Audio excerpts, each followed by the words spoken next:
I was behind the wheel of my truck, cutting through the darkness of the night somewhere on the Texas border. The radio was blaring old rock and roll hits, helping me stay upbeat. My headlights illuminated the narrow road that wound between desert hills.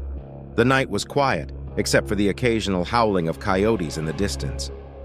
Suddenly, my headlights caught a figure standing on the side of the road. It was a young man. He was looking straight at me. His eyes glittered in the darkness, and I felt an unpleasant chill on my skin.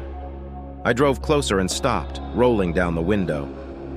"Drop by the nearest town?" he asked, slightly leaning towards the window. His voice was quiet, but there was something in it that made me wary. However, I decided not to show my doubts. "Sit down," I answered, opening the door. He climbed into the cabin, and we moved on. The man didn't say anything, and I tried to concentrate on the road, but I could feel him closely watching me.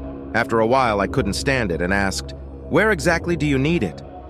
"Further," he answered, and something cold and incomprehensible appeared in his voice. I felt that unpleasant chill again, but decided not to ask any more questions. Something told me that this was a big mistake. We drove in silence for about an hour.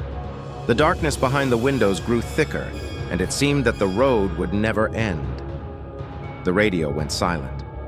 An ominous silence enveloped us. The passenger sat motionless, his face barely visible in the semi-darkness of the cabin.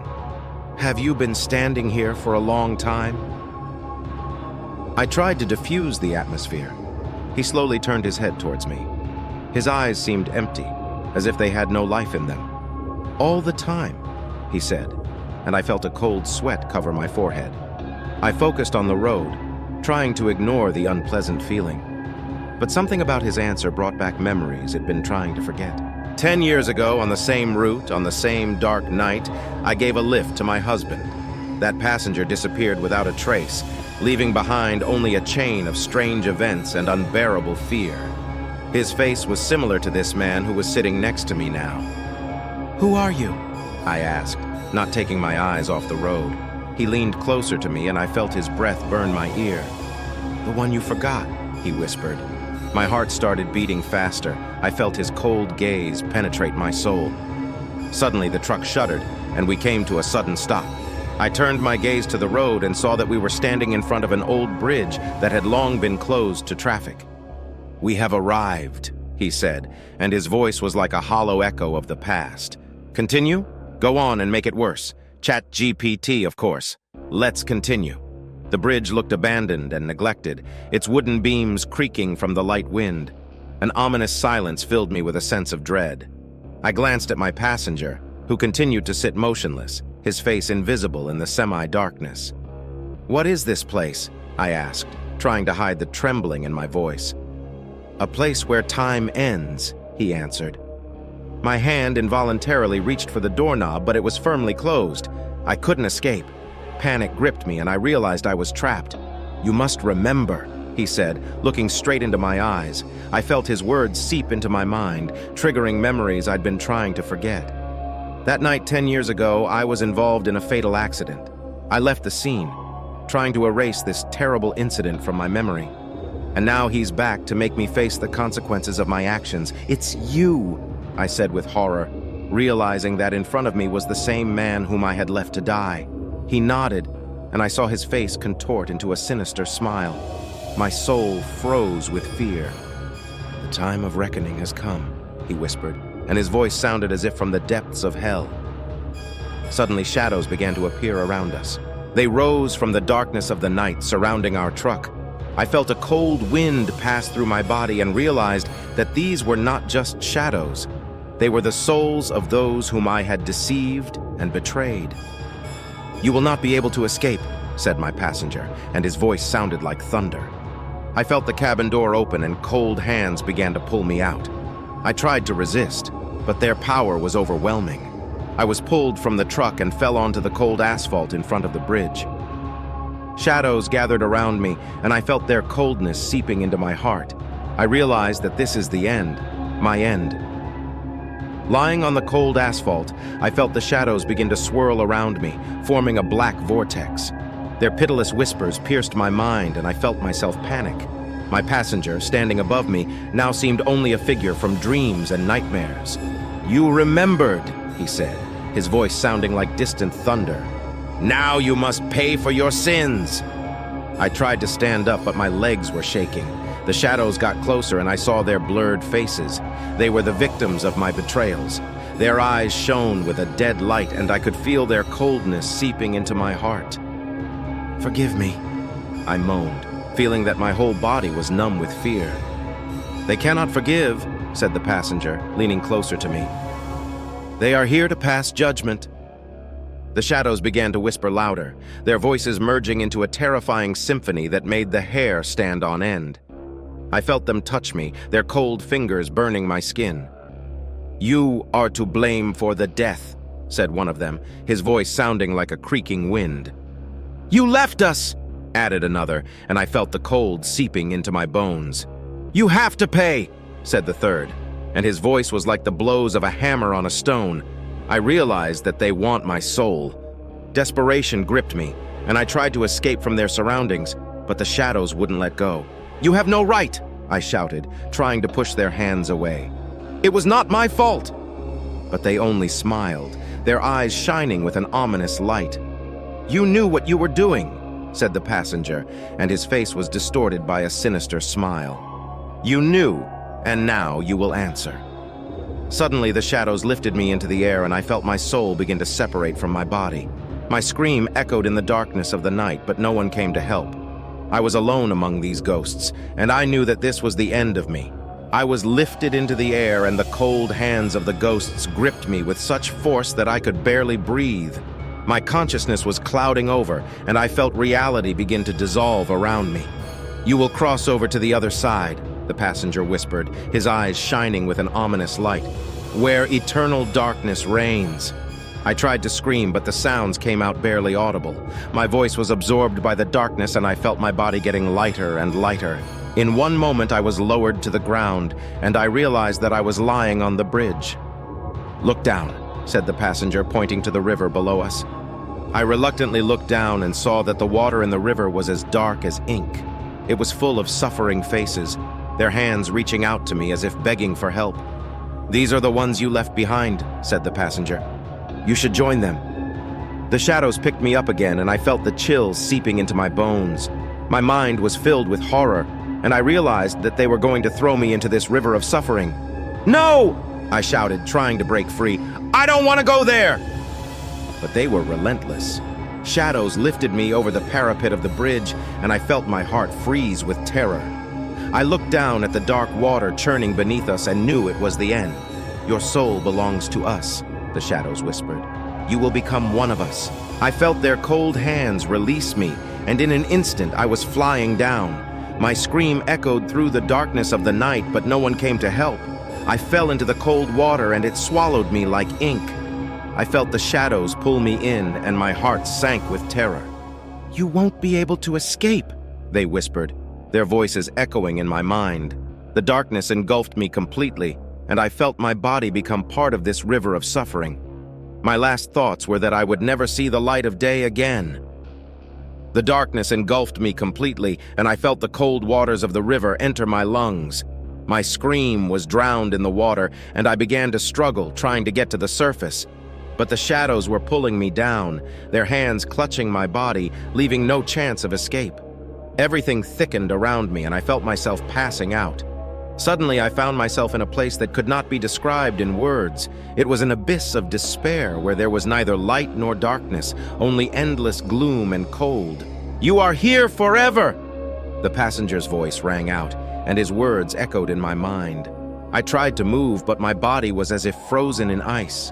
A feeling of powerlessness came over me, and I realized that I would not be able to escape from this trap. "You will be here forever," the shadows whispered, and their voices blended into an ominous chorus. "Your sins will never be forgotten."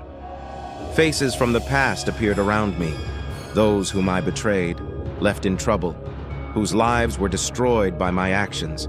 Their eyes radiated hatred and pain, and I felt their hands reaching for me to punish. "We've been waiting for you," said one of them, his voice booming like thunder. "You are ours now," added another.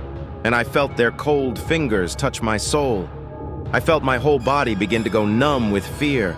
Their faces came closer to me, and I could see their distorted, despairing expressions. They were here to make me suffer so I could feel all the pain I caused them. "No!" I shouted, trying to break free, but the shadows squeezed me even harder. I felt them begin to pull me out of this abyss, and suddenly I was back on the bridge.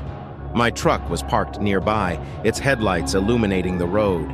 The passenger was standing next to me, his face twisted into a sinister grin. "You're not ready yet," he said, "but you'll be back here soon." I tried to get up, but my legs gave way. The shadows disappeared, leaving behind only a sense of terror. I realized it was just a warning. They will come back for me. I stood by my truck, my legs still shaking with fear. I tried to understand what had happened, but everything seemed unreal, like a nightmare from which I could not wake up. The passenger who was standing next to me disappeared as if dissolved in the air. "You have to find the truth," said a voice in my head. It was the same voice that had tormented me all these years. I sat in the cockpit and started the engine. It was necessary to go further, to leave this ominous place. But when I moved, the feeling that something was wrong did not leave me. The world around seemed to have changed, became more gloomy and hostile. The road in front of me was empty. Only the distant howl of the wind and the soft hum of the engine accompanied me. I drove for several hours without stopping. Suddenly, on the side of the road, I noticed an old motel. The light in the windows indicated that it was still working. Fatigue was taking its toll, and I decided to stop for the night. I parked the truck and went inside. The reception was empty, just an old bell on the counter. I pressed it, and a moment later, an elderly woman appeared. Her eyes were tired, but kind. "Do you have a room?" she asked, and I nodded. She gave me the room key and showed me the direction. I could feel the weight of the day settling on my shoulders as I climbed the stairs. The room was simple but clean. I collapsed on the bed, hoping for some peace. But as soon as I closed my eyes, I was overcome with terror again. I saw the same faces, the same shadows that haunted me. They stood by my bed, their eyes radiating hatred. "You cannot escape," said one of them, his voice booming like thunder. "You must return!" I woke up in a cold sweat. It was only a dream, but it seemed so real that I couldn't breathe. I got up and went out to the balcony, breathing in the fresh air. The night was quiet, but there was something ominous about its silence. "You are not alone," said a voice behind me. I turned around and saw the same passenger standing on the balcony. His eyes glowed in the darkness, and I felt fear wash over me. "You must find the truth," he said. "She is somewhere over there on this road." The passenger disappeared as suddenly as he appeared. I realized that I had no choice. I need to get back on that road, find what was left unfinished. I returned to the truck and headed off into the night. The motel disappeared from view, but its ominous glare remained in my mind. I knew I was in for something worse than I could have imagined. Driving into the night, I felt something invisible squeezing my heart. The light of the headlights carved a path out of the darkness, but the darkness beyond them seemed alive, moving and hostile. I drove on, trying to figure out what truth I was supposed to find, but the answers were hidden in the depths of my past. Suddenly, I noticed something in the rearview mirror. It seemed that someone was sitting behind me. His figure was blurred, but clearly present. I slowly turned around, only to see an empty seat. I looked in the mirror again, and the figure was there. It was me, but my face was contorted with fear and pain. I felt cold fingers penetrate my consciousness. "You can run away from yourself," my mirror copy said, her voice sounding like a whisper from another world. My hands started shaking, and I could barely hold the steering wheel. The mirror version of myself continued to speak, her words like blades cutting through my consciousness. "You must remember that night," he whispered. "Remember what actually happened." I tried to concentrate on the road, but the voice in the mirror kept me awake. Images from the past surfaced in my memory, causing unbearable pain. I remembered the accident, the blood, the fear, and the despair. But there was something else, something I couldn't understand. "You left me there," the mirror self said, his eyes glinting with an ominous light. "You left me to die." I realized that this is not just a reflection. It was the same passenger I had left on the side of the road that terrible night. He came back to make me pay for my sins. "What do you want from me?" I shouted, feeling how fear gripped my heart. "You have to fix what you did," he said, and his face in the mirror began to blur, turning into a terrible grimace. "Go back to the crash site and find me." I knew I couldn't escape this ghost. I had to go back to where it all began and face the consequences of my actions. The road before me seemed endless, but I understood that it was the only way to salvation. A sense of doom oppressed me, but I knew I could not avoid this path. The road before me was straight, but it seemed to lead straight to hell. My hands were gripping the steering wheel tightly, and my heart was beating so fast I was afraid it would jump out of my chest. After a few hours of driving, I saw a sign that said it was not far from the crash site. The darkness became even thicker, and the road even narrower. I felt cold sweat running down my forehead. As I approached the place where that terrible collision took place, the world around me seemed to freeze. My gaze fell on the ruined barrier where the fence used to be, and I realized that it was the same place, the place where my nightmare began. I parked the truck and got out, treading carefully on the ground. The place was covered in dead silence, and only the sounds of my footsteps cut through it. There was not a living soul around, but I felt the presence of those I had left to die. "You're back," said a voice behind me, and I turned to see the passenger. He stood there, his face contorted with anger and pain. I felt the cold enter my heart. "You must right your wrongs," he said, his voice echoing like distant peals of thunder. "As?" I asked, unable to control my fear. "Find me," he said, "and bring it back." I didn't understand what he meant, but I knew I had to obey. I continued down the road looking for signs of an accident. My footsteps echoed in the silence, and every sound seemed louder than it was. Suddenly I saw something among the trees. It was an old, broken-down car overgrown with weeds. My soul froze when I saw him. It was the same car that disappeared that night. I came closer and looked inside. A body was lying on the back seat, which was preserved in an inexplicably terrible condition. It was a passenger.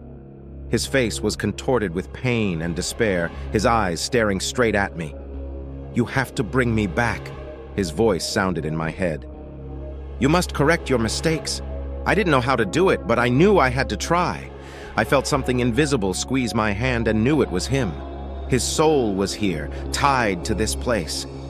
"Take me with you," he said, and I felt his cold touch penetrating my body. I picked up his body and felt a chill run through me. It was the scariest moment of my life, but I knew I had to right my wrongs.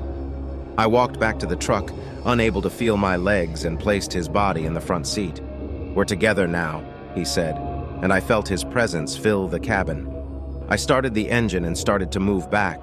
The road ahead of me was long, but I knew it was the only way to salvation.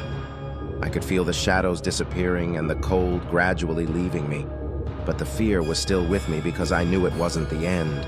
My truck moved through the night like a ghost in the dark. I couldn't shake the feeling that I was being watched, and every sound seemed as loud as thunder. The passenger whose body lay in the front seat was silent, but his presence was felt with an ominous force. "You are close to the truth," a voice sounded in my head. It was the same voice that had been tormenting me all this time. The road grew darker and darker, and I felt the shadows closing in on me from all sides. I didn't know exactly where I was going, but I felt like I was driving a truck in the direction of something terrible. Suddenly, my eyes fell on an old abandoned house on the side of the road. It looked like something out of the worst nightmares. Broken windows, crawling walls, and an abandoned yard. I felt that this place held secrets that I had to uncover. I parked the truck and went outside. My legs were shaking again, but I knew I had to keep going. Taking the passenger's body in my arms, I approached the house. The door creaked as if warning me of danger, but I opened it and entered. It was dark and cold inside. Every step sounded like hammer blows, and I felt the fear wash over me from the inside. I made my way through several rooms until I came upon an old, dusty staircase leading down. "Get down!" a voice rang out, and I realized that this was the only way. I went down the stairs and found myself in the basement, where the air was saturated with moisture and a rotten smell. In the far corner, I saw an old, ruined altar, around which strange symbols were scattered. They looked familiar, but I couldn't remember from where. "Put me here," said the passenger's voice, and I followed his order. I placed the body on the altar and suddenly felt the shadows begin to move around me. Their eyes glistened in the darkness, and I felt a chill run through my body. "You can't escape," they whispered, their voices blending into an ominous chorus. "You must complete the ritual." I didn't know what to do, but the shadows told me. I felt my hands moving on their own, making strange and inexplicable movements. The symbols on the floor began to glow, and I felt energy fill the room. "You are close to the truth," the voice repeated, and I felt fear and despair intertwine in my heart. Suddenly, the passenger's body began to move. His eyes opened, and I saw the fire of life in them. He stood up and looked at me, his face filled with hatred and anger. "You shouldn't have done that," he said, and I felt the shadows begin to grip me. "You must take me back to where I came from," he added, his voice sounding like a hammer hitting stone. I realized that I had made a big mistake, but it was too late. Shadows surrounded me, their arms clutching my body, and I felt my mind begin to dissolve into the darkness. My soul was doomed, and I knew that eternal darkness awaited me. Shadows surrounded me, their arms clutching my body, and I felt my mind dissolve into darkness. My soul was doomed, and I knew that eternal darkness awaited me. But suddenly the voice inside me spoke again. "Fight," he said. "Don't give in to the darkness." I mustered all my strength and began to struggle with the shadows, trying to break free from their cold embrace. They were pulling me back, but I felt I had to stop the ritual. My heart was beating like mad, and I felt fear gradually giving way to rage. "Let me go!" I shouted, and the shadows stopped for a moment. The passenger standing at the altar was looking at me with hatred, but I could also see fear in his eyes. I realized that he was also afraid of what we had awakened. "You don't understand what you've done," he said, his voice echoing in the empty hall. "You brought me here," I answered, my voice full of determination. "You made me correct my mistakes, but I won't let you destroy me." I approached the altar and began to destroy the symbols painted on the floor. The shadows screamed, trying to stop me, but I could feel the power returning to me. Each symbol I destroyed reduced their power. The passenger screamed in rage, his face contorted into a grimace of hatred. I saw his body begin to disintegrate and realized that he was connected to this ritual. "You will pay for this!" he shouted, his voice sounding like a hammer hitting a stone. "No, you will pay!" I answered, and my words were like blades that cut through the darkness. I destroyed the last symbol, and the shadows dissolved into the air, leaving behind only echoes of horror. The passenger fell to the floor, his body shattered into pieces like broken china. I could feel the energy leaving the room, leaving only a cold calm behind. I stood in the center of the basement, breathing in heavy air. My heart beat slower, and I felt saved. But deep down, I knew it wasn't the end. My sins were still haunting me, and I had to find a way to be free from them forever. I went back to the truck and got behind the wheel. The road ahead of me was long, but I knew it was the only way to salvation. I started the engine and began to move forward, leaving the house and its sinister secrets behind. The darkness dissipated, and I felt that something new was waiting for me. But at the same time, I knew that every road could lead me back to the place where my nightmare began. I drove on, hoping that I could finally find peace. But fear stayed with me like a dark shadow. The darkness around the roads was getting thicker, and I could feel its coldness seeping into my soul. Suddenly I saw a sign pointing to an old, forgotten track. The road looked impassable, but I felt that this was the path I needed to take. I stopped the truck and moved forward despite my feelings of fear. The track led me through the forest, where the trees grew thicker and thicker, and their shadows covered the path like an enemy web. I could feel something following me, and every sound seemed loud and ominous. Suddenly, I came upon a dilapidated old church standing in the middle of the forest. Its facade was covered with moss, and the windows were broken. I felt that this place was hiding something important and decided to go inside. Inside the church was dark and cold. I could feel my skin tingle naively with fear. Old books and relics were scattered on the floor, and frescoes depicting scenes of the apocalypse hung on the walls. I went up to the pulpit where I stopped to check the old records. Suddenly, from around the corner, an old priest came out. His face was distorted with horror and despair. "You should be here," he said, and his voice sounded as if from the depths of the grave. You came to fulfill your destiny." I was stunned and scared. The priest looked at me as if he knew my worst fears. I tried to ask him about everything that happened, but his eyes were like an abyss that absorbed the light. "You cannot escape your fate," he repeated, his voice growing more ominous. "What do you mean?" I asked, but the priest did not answer. Suddenly, I felt the walls of the church begin to shrink, and the space around me began to shrink. Darkness was closing in on me, and I could feel the fear becoming all-consuming. "Run!" whispered a voice in my head. "You have to get out of this place!" I ran to the exit, but the church was changing. The corridors and doors were becoming impassable. I came upon some old, dust-covered bells that began to ring, creating an eerie melody that seemed to take away my soul. Suddenly, I found a way out and ran outside. I got back into the truck and started the engine, but the fear wouldn't let me go. I drove along a forest road that became even darker and more threatening. Suddenly, my truck started shaking, and I felt something invisible pulling me back. I looked in the rear-view mirror and saw shadows covering the road and reaching towards me like hands from hell. "Let me go!" I shouted, trying to break out of this trap. But the shadows did not let go. They were pulling my truck back to the church, back to where it all started. I could feel the darkness engulfing me and realized that my fight against nightmares was not over yet. My truck was dragged back to the church like rust eating old metal.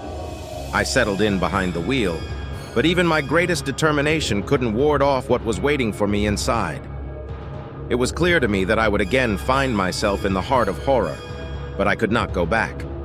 The church appeared in front of me again in all its ominous majesty, like a living organism pulling me into its arms.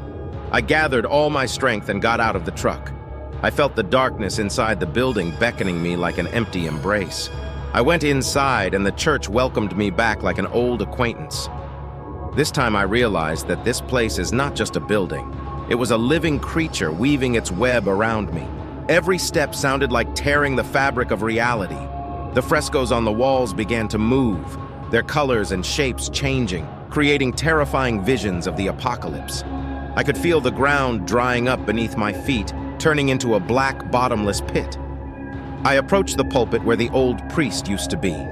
Now it was replaced by a huge black obelisk topped with human bones. A black liquid that resembled blood flowed from the obelisk. I could feel something terrible unfolding before me. Suddenly, shadows emerged from the darkness, taking the form of disfigured people. Their faces were contorted with horror and pain, their eyes radiating an abyss of fear. They were moving towards me, their arms reaching out as if trying to grab and swallow. "You brought us here," they whispered.